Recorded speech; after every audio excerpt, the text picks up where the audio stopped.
This is Cheryl, and at 61 years old, she's just made a decision that completely changed her life. So I came here because I just got out of a 19-year relationship with an older man. He's almost 80, but I said I'm going to need a little bit of help for just a little while so I can get back on my feet. The cut me right off. $0. Instantly. So now I just want to know if I'm in a good position with my finances, and I need your help. My name is Romain, and for the past 10 years, I've been on a quest to tackle America's toughest personal finance situations. Leveraging my Ivy League master degree and personal experience, I've found solutions for what seems impossible. In 1 year, you can completely be in a different spot. Are we ready to take action? Yes. Will this be the one I cannot solve? Let's see what happens. Let's look at your profile. You are 61 years old, you're originally from California. You currently live in a nearby city in Las Vegas, and you work in the field of media, is that right? That's correct. Awesome. Looking at the way you've rated your personal finance from chilling to Mayday, I'm glad to hear, Cheryl, that you've rated yourself as I'm okay. But recently, something big happened. Walk me a little bit through what's going on. So I came here because I just got out of a 19-year relationship with an older man. He's almost 80, and he took care of me for almost 20 years. And I decided the relationship came to an end, and the cut me off financially. I've been in 2 marriages and a 19-year relationship. I have a daughter who's about 30 almost. You were pretty much taken care for most of your life, is that right? That's correct. But then when we had a child, we decided that I would stay home with my daughter. So then he was the breadwinner for sure. Okay, and so during those years, how were you managing your money? What was it would give you a stipend for you to take care of your own expenses? Because today you've been able to come with quite a bit of assets, as we will see. How did you earn money? Well, when I was married to him, he did all the finances, and there was no stipend or anything like that. It was just everything was together as a marriage, right? So I go to the grocery store, you go to the grocery store, you use the credit card, whatever, like that. So he took care of all that. But when we divorced, I ended up buying a home for me and my daughter and paid for that with cash. So I didn't have a mortgage at that time. So that really helped me financially. So you ended up the marriage and you were able to pretty much get some money naturally that you guys can have had together, but you owe instantly in cash. So that gave you quite a bit of peace of mind that you actually were settled in real estate. Yeah. But then you meet an older gentleman that is almost 20 years older than you. The story continues. What happens here? Oh, my. Well, he was actually my next door neighbor when I was married to my husband. Okay. But there was no hanky-panky going on. He was married too, but that we got together after the divorces. But, well, I don't even know. I mean, it was 20 years. Everything was great. We actually didn't live together. We never got married. And that was a choice for both of us. And thought everything was great, but it kind of just ran its course after 19 years. And he just started to become somebody I didn't want to be with. And so here I am, single at 61 and ready to mingle. There you go. Looking for young blood. Young blood. But what was nice, though, with your relationship with that gentleman is that he was, again, taking care in some ways of your needs, right? Yes. How did this translate? What was happening financially on that front? I was working, but my finances, it was a struggle. Don't get me wrong, because I did not have a mortgage, but I was struggling financially. And when we got together, he has some wealth, so he was very generous and would pay my expenses. To the amount of amount about $3,500 a month. Okay. Yeah. And then whatever I was making on my little side hustle was for my extras. Okay, excellent. And so, as you mentioned, the relationship went to an end.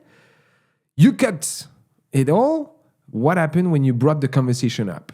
Yes, because it was my choice. And so when we had the adult conversation that I tried to have with him, because I still care about the guy, he's older. I would be there for him if he needed anything because he is older.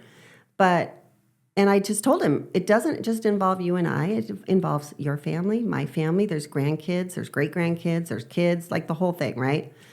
And I said, I'm going to need your help for just a little while. I know he doesn't legally have to pay me alimony because we were never married or lived together. But I said, I'm going to need a little bit of help for just a little while so I can get back on my feet. The cut me right off. Okay. $0. Instantly. Instantly. Okay. Okay, so... Excuse my language. Yeah, how did you feel at the time? Well, honestly, I didn't think that he would do that. But when he would give me money every month, it was around a certain date. Mm-hmm. And I texted him and said, hey, are you going to help me? Because I just need a little help for a little while. And he didn't respond. And I tried twice and he didn't respond. So that's when I figured it out. I didn't think, feel like it was true colors came out. Like, I mean, you ended the relationship too, huh? Yeah. So anyway, and the guy, it's not that he can't afford it because he totally can. But so either I crushed his ego and he couldn't take it, and I don't know. And here I am. So I need your help. Yes. All right. We'll see. How did this end up? But then, you know what's also very interesting as we transition smoothly through our income section is that now faced with this issue at 61, you're like, you know, I no longer have 3,500 that's coming in the check every beginning of the month. I need to figure out something out. And you find something that's just very atypical. What do you launch yourself into? I found UGC. And I don't know if you know what that is, but it's user-generated content. So I became a content creator, and it has taken off like crazy. And I started it even before we broke up. So it's almost like it was meant to be, really, because now it's actually covering my expenses. So he can go off. Faure was helping for 19 years. Gosh. Because I thought, well, I could always go find a job. I mean, Costco's right down the street. I don't know if they're hiring, but, you know, I always find a way to make it work out. And so you venture yourself into UGC, where you find actually for people of your age that there is a ton of demand. My age is my superpower with UGC. I cannot tell you how many jobs I get all the time. How much do you charge per job? For a 15 to 45 second video, it could be $200 to $400 a video. Wow. It just depends on the amount of work you have to do and the brand. And give me, just for the, you know, sharing cause of our viewer, what apps do you use? I mean, not sponsored, but just like out of curiosity, how do you find those deals? Oh, well, there's apps just for content creators. Like what? Like there's one called Incense, there's one called Billow, there's one called Join Brands, B-roll. There's a ton of them out there. And so you're putting your profile out there, the brand reach out to you. Yep. How much does that pay you on a monthly basis? Well, consistently, I've only been doing it about 5 months. Consistently, the last few months, it's been over $3,000. This month, it's looking like it's going to be $4,000. So it just kind of keeps growing. And I'm raising my rates as I get better because now I'm faster and I'm better. Like when I first did it on my first video, oh my God, it was terrible. But now I get it and I know how to create it and edit it and get it back to them really quick, which they love. And so now I just raise my rates a little bit. And so, yeah. That's kind of all worked out. And because sometimes it's a negotiation. They'll be like, well, our budget is only this. And then I'll be like, well, can we go to this? Like if I say $400 and they say, well, our budget's $300. I say, well, let's go $350. And they'll be like, okay. Nice. Okay, excellent. So It's you've crazy. become self-employed in this fun venture at, And I get to stay at home, so it's fantastic. A brief apartheid, guys, to speak to you, the entrepreneur at heart, someone that maybe wants to start a side hustle or a small business and you don't really know which business banking partner to use. My personal recommendation is Relay, and they're a sponsor of today's video. Relay has a very unique approach as they allow you to build up to 20 checking accounts per business. And this allows you to pretty much segment your expenses using a profit-first methodology. So think about allocating money for taxes owner's compensations, payroll, and they allow you to make it ultra easy as you think about working with a team, scaling, or even managing your finance with additional platforms. Think like QuickBooks, which is also personally my favorite. Not only that, but they have no fees, no minimum balances. It's pretty much the go-to when it comes to my small business finances. If you're in this mindset and you want to get started, I encourage you to check out the link in the description below. Thank you so much, Relay, for being a partner on the channel. And now let's get back to our content. Combine with another business where you kind of do reseller for some form of like MLM type of product, would you say? Yeah. Where you do parties at home and so on. Okay, I'm not generally a fan of that, but to you, it's paying you about how much a month, would you say? Probably about $500 a month. 500. So together calculated, looking at your recent statements, it's about 48,000 or so per year. Or, surprisingly, ladies and gentlemen, 3,511 per month.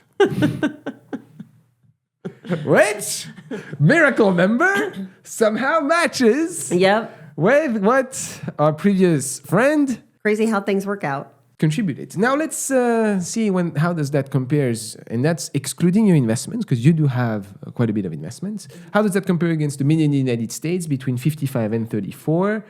The median is at 58,968. So you're below that. But, Cheryl, you're coming here as well with decent assets, and we'll dive into it together right now. So you provided me here with your statements, primarily two major investments. One is in a brokerage account, here managed, to the value of 168,469. Congratulations. However, I am seeing performance for December that you've been going down 6,265. Upon looking at the investment positions that you're in, you have a 99% attribution into pure equity, heavily invested into technology positions. So just to give you a little bit of perspective, my dear friend, if we do a little bit of math here, because I know that you're paying a financial advisor to help you through some of that, you've returned minus 3.6%, whereas the S&P 500 over that time did go down as well, 2.5%. But, Cheryl, don't forget that when you contract through a financial advisor, you generally have to pay fees to the amount of 1 or 2%, sometimes more, depending on how they are incentivized, because it's always, you have to be careful on how you manage your money. Our gentleman here is making a couple thousand of you just in fees every year. Now, I see that he's invested again into technology funds. You're a lot into Amazon, Apple. You have a little bit of Home Depot and so on. But to me, those are pretty risky positions. Generally, as you grow through age, and as you're thinking about using this money for retirement, we want to have something maybe that's a little bit more conservative. I tend to not be a fan of anything called, as refers to as target fund, which are going to force you in some ways to have a split that is more and more towards bonds. But at your age, generally, I would recommend something like maybe 70% equity and 30% bonds. You're at 99% equity. But again, maybe we could think about that, especially as we transition to your next asset. You have a Roth IRA to the amount of 23,252. With this one, actually, just slightly underperforming in December. Why? Well, that's funny because you're invested into 3 stocks: Costco, Meta, and Tesla. What was the rationale behind this? Is it actually you that picked that? No, that's him. Wow, okay. So he's definitely betting on technology fronts. Personally, when you think about betting in technology, I like to go for index funds that have low fees, such as VGT. This is no financial advice, but these give you a greater outlook than betting on the minds of the United States at this point, which is Mark Zuckerberg and Elon Musk. Where did you get this money from? When it was a few years ago with COVID and everything was going nuts with the housing market, somebody came at me with a cash offer for that house that was paid for. And I was about to remodel that house because it was getting kind of old. Took the offer. How much? They came at me with $650. So they knock at your door and they say, "Hey, how did this happen?" My friend who's a realtor said, "Hey, I got somebody that wants to buy your house." Cash, $650, boom. So you had 650 coming into your account. What did you do? I bought another house. And right now, that's the house that we are seeing right now, valued at $499,000 and $723. That's the most recent Zillows. You bought it for $450. As per Zillow again. Paid for it. Paid cash. So you are mortgage free. Mortgage free. And then I invested The remaining money. Yes. Sometimes, guys, I must say, real estate positions can be a blessing because it's a forced saving mechanism. Were you getting alimony throughout your second marriage over time as well? Just child support. Child support, okay. Very fair. So, look, somehow you've been able to make it happen, and we'll see how does that compare and how much can you withdraw as you're thinking about your retirement planning. You know, what's the strategy on Social Security? What's the strategy with regards to your saving account? I'm not seeing you maxing out your Roth IRA on a yearly basis. That could be something that we were going to consider. True. But you also have other forms of asset, and those are a little bit worrying to me, my dear friend. On your checking account, you have a balance of about $1,200, and you also have a saving account with a balance of $500. I want to ask you this question. How come you're so illiquid in some aspects? Although brokerage can be considered as a liquid investment, but you only have $1,000 on your checking account. What are you thinking? Are you just thinking I like... don't have any money coming in except for what pays my bills. So if a big emergency arises, how do you face it? Talk to my financial guy. And he pulls the money out I mean, for I you? guess you would have to.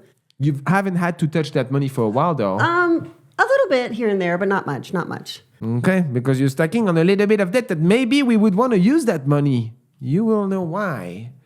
I'm going to tell you soon. Okay. As we transition to your car, you have a car, a nice Mercedes convertible C300 that you bought from our dear friend CarMax. I'm not a fan of those guys, although for you it works. You wanted the convenience. Why don't you like CarMax? I think they overprice their cars.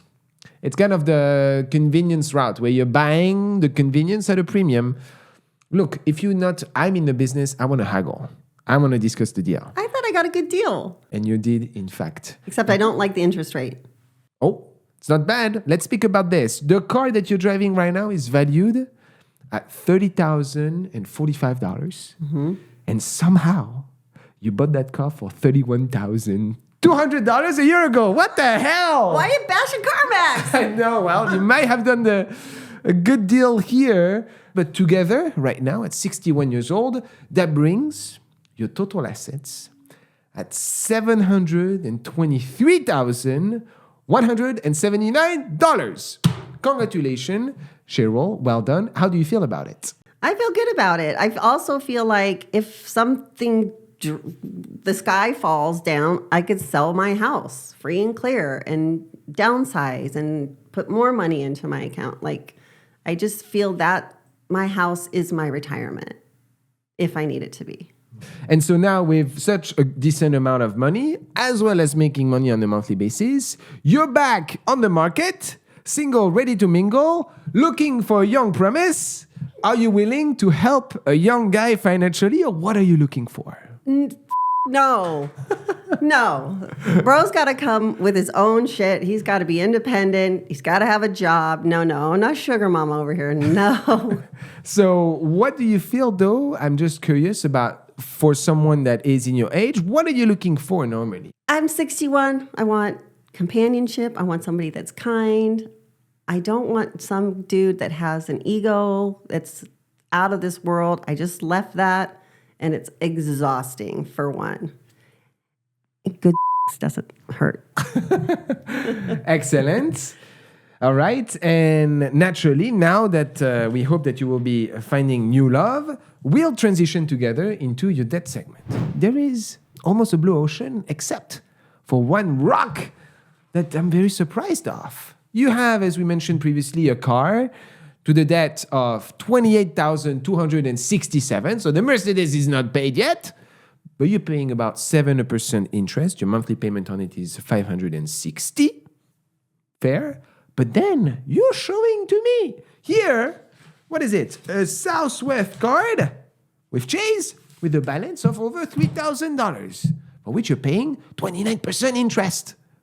Why are you paying less? You're not even paying it in full. Your credit score is good, 770, protected, but you're still carrying interest on that card. What's the thought process? I'm trying to pay it off, bro. I'm trying. Hold on. only have so much money coming in. You have. Am I supposed to ask my guy to send me $3,000?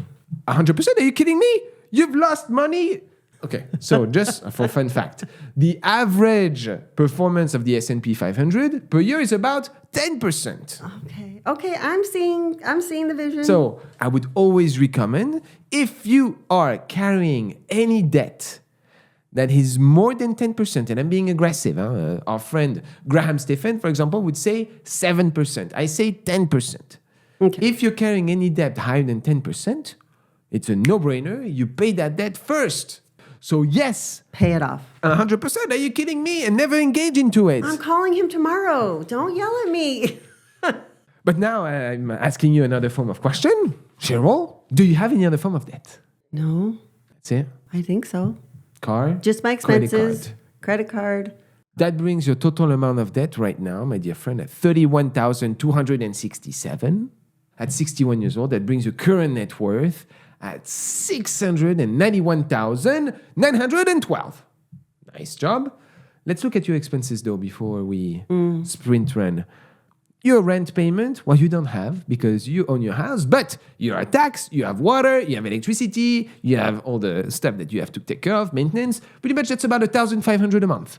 Looking at your statement, that is 43% of your income. We like it to be below 28. But again, you're managing a pretty big house. Our dear friend is living in 2,200 square feet. We're not gonna complain about that. I'll get a roommate. How's that? No, Should I get a no, roommate? you don't need to. Don't rush in that. Financially, mathematically, I would say yes.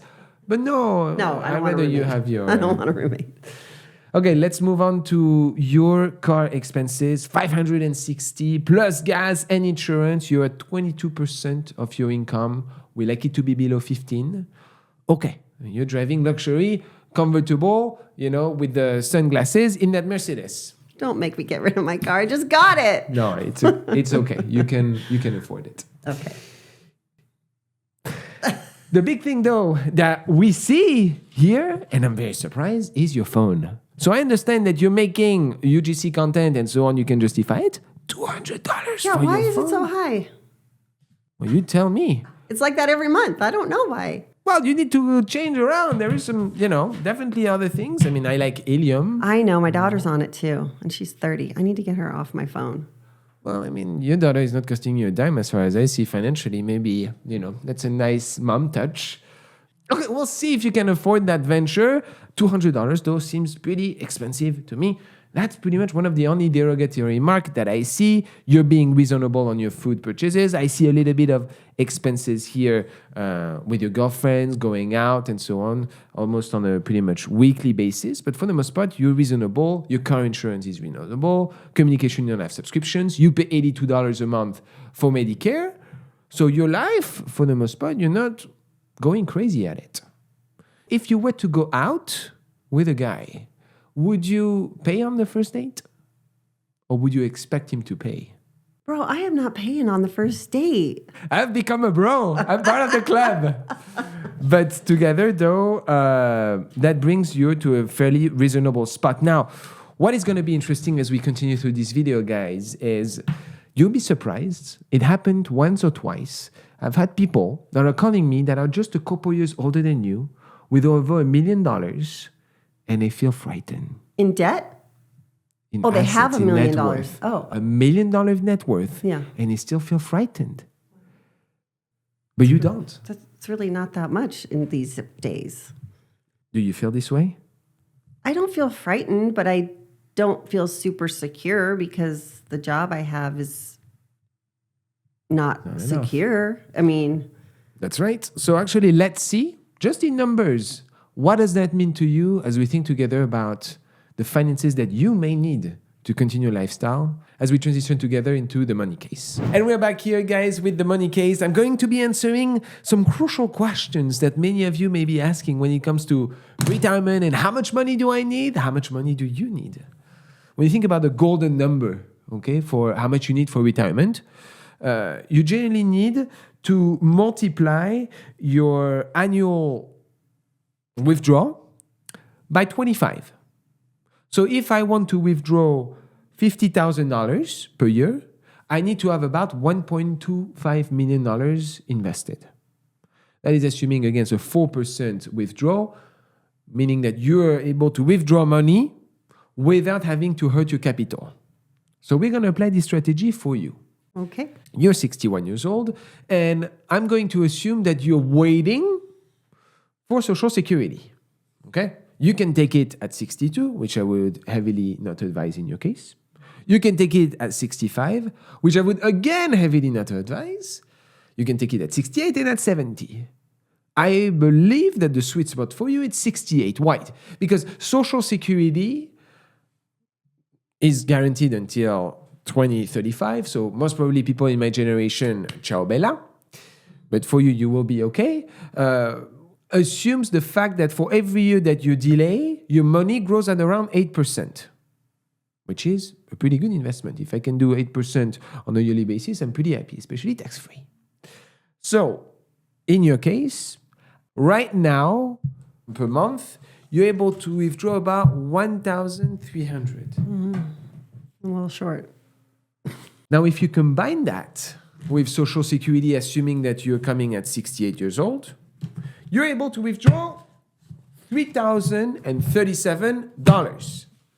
But again, let's be realistic. Right now, you're healthy, everything works well, you can still work and so on. Generally, what we find is that as age progresses, cost of living also can increase, especially as you think about long-term care. And so I'm just going to give you a little bit of perspective as to how much you need to save more per month. So if, let's say, right now, and this is going to come as a shocker, because you're starting late the game, right? Mm-hmm. You don't have much in your retirement funds. You've had that house that's a saving grace. But you want to target $3,500 per month of withdrawal once you're 68. For you, because you've come into the game so late, that extra $500 requires you right now to save per month an extra $1,500. That is because you're late in the game. Yes. What does that mean? Well, let's look at some juicy recommendations for you on how we can potentially think about that, but what are some of the immediate moves that you can do? Number one, ready to rock and roll. Tonight you call your financial advisor, tech friend that's investing you into all of the technology funds. I'm surprised he didn't invest you into Dogecoin. Joke apart. And you're going to tell him, hey, give me $3,000 so that I can pay my damn credit card. Because that is poison. You're poisoning yourself. That's easy. We're going to take care of that BS fast. Number two, I want you to potentially consider withdrawing some funds from your brokerage and investing them into your Roth IRA. You're going to see much lower taxes when you cash out that money, which you will. Because right now, with all of your money invested into a brokerage, you're being taxed 100% of the capital gains. That being taxed against you. You're not taking any advantage of those retirement plans.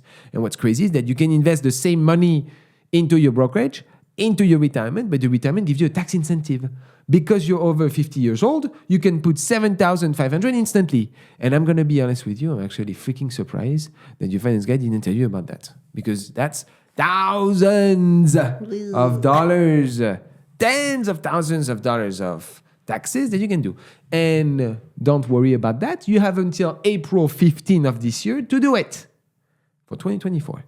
So if you guys have not maxed out your Roth IRA for 2024, you still have a couple of weeks. Probably video is going to come out in that range. So guys, right now we are in January, but the clock is ticking April 15th. So you're going to convert your brokerage into your Roth IRA. You're going to delay Social Security until 68. Now, about the car. No.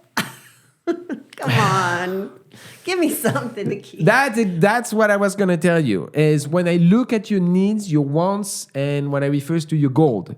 Right now, what's nice is your lifestyle since you left that partner has not changed. You're spending pretty much the same amount of money. And you know that number, 3,500, right? I calculated 3,514. That is 101% of your income right now. So you're just buying yourself time, but you're still in some ways at the prime time for you to make some dollar. So I would like for you to little by little potentially think about either reducing your expenses, which in some ways I don't really see it happening. You're not going to sell that Mercedes, although mathematically I would recommend for you to do that, but I know it's something that you're never going to do. So I rather not, recommend that. But you need to find ways in some way to increase your income somehow. Just because right now you're just buying yourself time and you feel like you're okay. Yes, you're okay. But when you think about the medical cost that's going to come to you, Medicare can only bring you so far, right? Mm-hmm. Would I sell the house? Mathematically, I would. Oh, But again, if I tell you that, you got to tell me, Romain, get the hell out of here. What are you telling me? Mathematically, I would. Roman, you're killing me. I know. I would consider downgrade just so that you can build up in investments in a couple years that you're going to need that money to potentially give you a greater return than what you're paying now. So the whole name of the game right now is going to be about increasing your income. So for you to increase your income, I would double down on all of the ventures that you've started where you can find good ways of making money in things that you can do from home. I would potentially advise for you to think about looking into ocean passion projects where you think that you can monetize. Your goal, I want you to start saving at least $1,000 per month on the side. If you save that amount of money, you're not going to rock and roll at retirement, but you will probably be at the $1 million of net worth by the time you hit it. You're not going to be crazy. And save it where? In my Roth? So I would max out your Roth from today until forever, or until 68. Every single dime that you can make, you put it on your Roth. 7,500. You need to rock and roll into that. I want you to rebalance your accounts. So you're going to call your financial advisor and say, hey, I'm not 26 anymore because some of the positions that you are more aggressive than I am at my age. Hey, dude, why am I 99% stock when I'm losing faster than the S&P 500? If something was to rise to the stock market, what happens to you? And ask for the details about how much he charges you. Okay. Yep. Because those 1% here and there is tens of thousands of dollars by the time you hit retirement. It's not doing too bad. You've done a positive $88,000 since you've started investing with him. So I can't deny it. That guy has been doing decent. But that's because you've bet into technology funds. We don't know where this will go. Gotcha. Other things that I would want for you to consider, and some of them at home for you as well, is what's really nice to see is that your accounts are established under a trust, a revocable living trust, which is nice. You already have your beneficiary kind of selected. This is going to help as you think about estate planning and making sure that your kids or your descendants pay the lowest amount of fees possible and lower fees. Overall, you have a solid financial situation. But it could be better. But it could be better. But that's what I feel that you're going to be okay. Mm-hmm. I think you're going to be fine. And if you guys are stressed out about your retirement and so on, look, I mean, there are people that have less, some have more. That's still living a day to day. So don't worry always too much about your finances because there is always a solution and you've made it work, especially after that such long relationship. Yeah. Any final words that you want to speak to this audience, people in their 60s that, I mean, right now you're kind of on your own, having to restart your life in some ways. What would you say to that crowd? Oh my. Well, it's only been a month, so I feel like I'm starting a new chapter and I'm kind of excited about it too. But as long as I feel a little secure financially, then I'm golden and I will do my best. And I'll keep you posted. There you go. We'll follow up with you. Guys, thank you so much for following along through this journey. Thank you, Sherry, for being part of the show. Thank you. We invite you guys to like and subscribe. Until then, I see you next time. À bientôt.